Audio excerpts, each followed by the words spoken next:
magandang tanghali sa inyo mga idol. Yan. Ito na po yung sinasabi ko sa inyo mga idol na snake gourd. Ano ko anong tawag sa iba? Snake gourd o snake gourd. Yan, yung bunga niya mga idol, yung yung pahaba na yung balat niya puti. Yan, sarap siya yung bunga niya mga idol, sarap gisahin mga idol. Yan na siya. Yan. Kahapon hindi pa yan ganyan mga idol. Hindi pa yan siya ganyan kahapon ngayon Ito yung niya, vines niya. Dito ko pinaakyat siya sa taas papunta dun sa may puno to ng malunggay. Bali dito ko siya ipagapang dito sa puno ng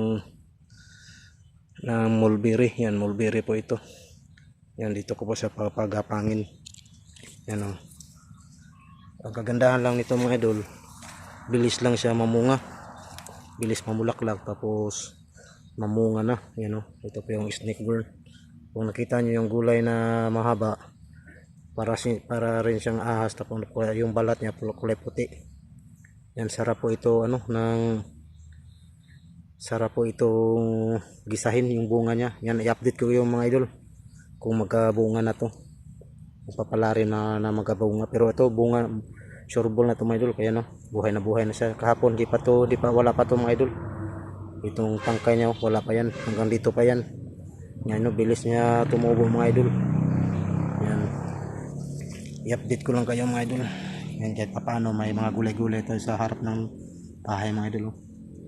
Yan, isang puno lang to mga idol, kasi isang binhi lang yung nakuha ko, na hingi ko.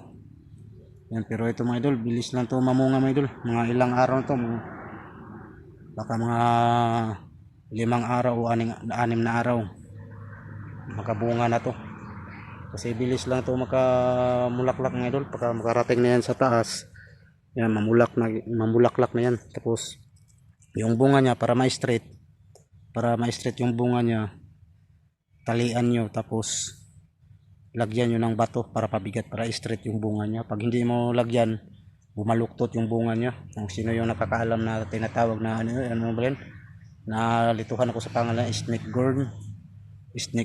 Yan, yung anong tawag niya, comment lang kung sino yung nakaalam na gulay na yan, yung pahaba siya na puti, yung tawag snake gourd.